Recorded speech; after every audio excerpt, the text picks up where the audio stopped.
मनीषा अनफिल्टरमध्ये सगळ्यांचं स्वागत आहे। आणि आजची आपली रेसिपी आहे typical south Indian type sambar, जो आपण इडली वडे सगळ्याबरोबर खाऊ शकतो।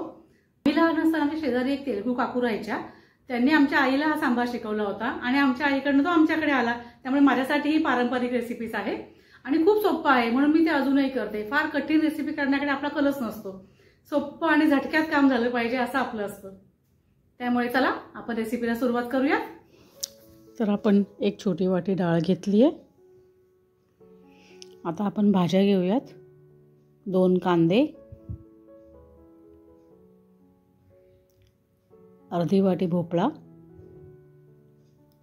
लाल भोपळा, 3 ते 4 वांगी,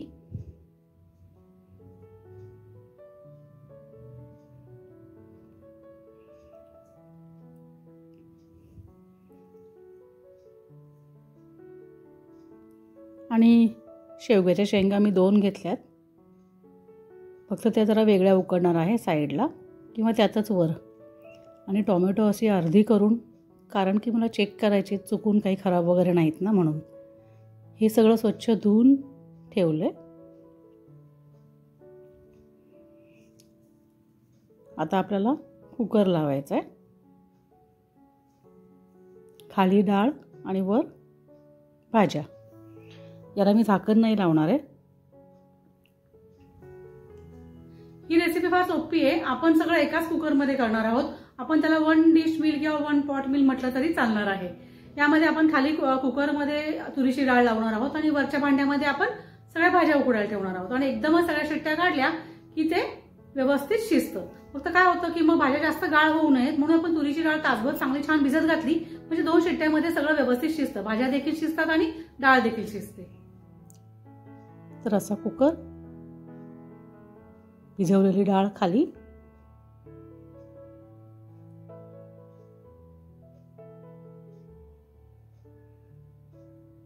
वर भाज्या। यातच आपण वरच्या साईडला शेवग्याच्या शेंगा टाकू शकतो।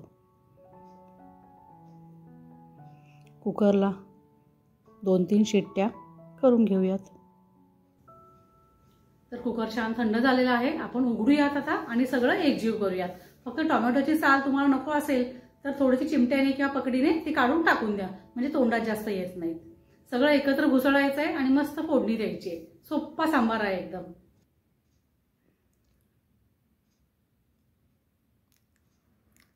या प्रकारे आपण टोमॅटोची सालं काढून घेऊयात।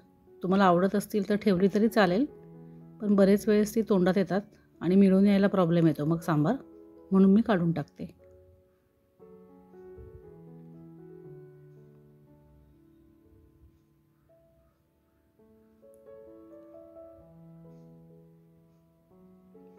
असंच टोमॅटो सार देखील करताना आपण करू शकतो।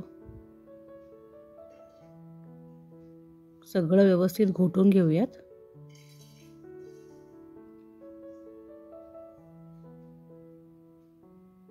हे आता ना आपल्याला हवं तेवढं घोटून घेऊयात, म्हणजे तोंडात किती आवडते आलेलं वांगी किंवा कांदा।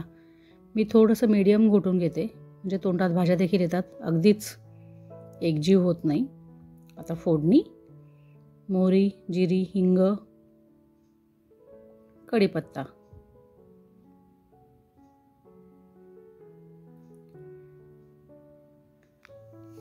कलर येण्यासाठी म्हणून मी काश्मीरी लाल मिरची पावडर टाकते, म्हणजे तिखट होत नाही पण कलर छान येतो लाल।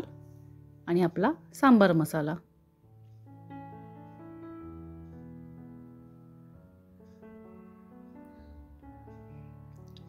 सगळ्या भाज्या आणि वरण देखील टाकूयात।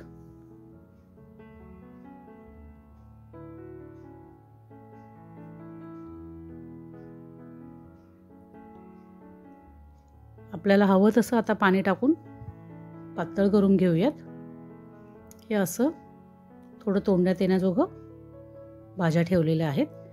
चिंचेचा कोळ, आणि ह्या क्षणाला तुम्हाला हवं तर थोडी साखर गूळ देखील टाकू शकता। मी थोडंसं टाकते। मीठ। सांबार पूर्वतयारी झालेली आहे। आता उकळला की त्यात छानपैकी कोथिंबीर टाकायची की सांबार रेडी।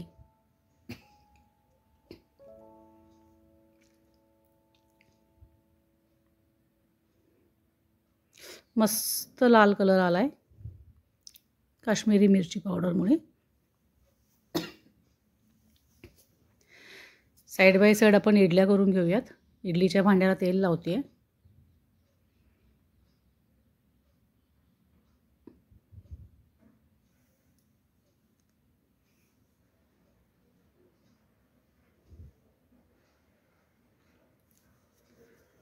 इकडे सांबार उकळतोय, झालेलाच आहे, बंद केलाय।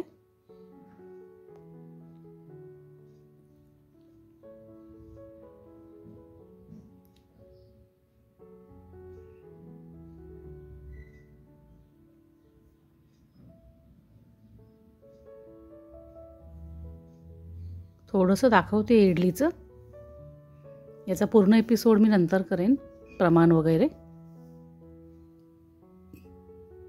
पण हा सांबार तुम्ही इडली, मेदूवडे, छोटे बोंडे उडदाचे असतात ना, ते सगळ्याबरोबर खाऊ शकता। या भांड्यात माझ्या मोठ्या 15 इडल्या होतात। एक वेळचं जेवण व्यवस्थित होतं। चला इडल्या वाफूयात 12 ते 15 मिनटं। सगळं रेडी आहे। सांबार झालाय, इडल्या झाल्यात। आता मस्त गरमागरम इडल्या तयार आहेत आणि सांबारही तयार आहे। यायचं का जेवायला?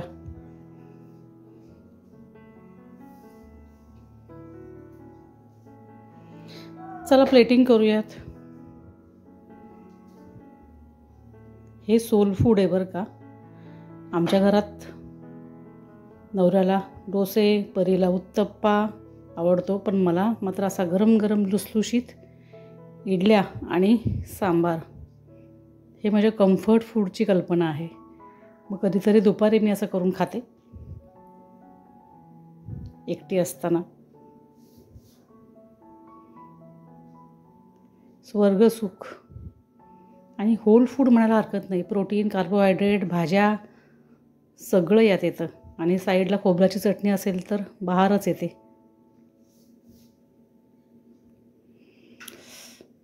मस्त लुसलुशीत इडली। चला तुकडा तोडून दाखवतीये। वाव, कशी वाटली माझी रेसिपी? मस्त ना?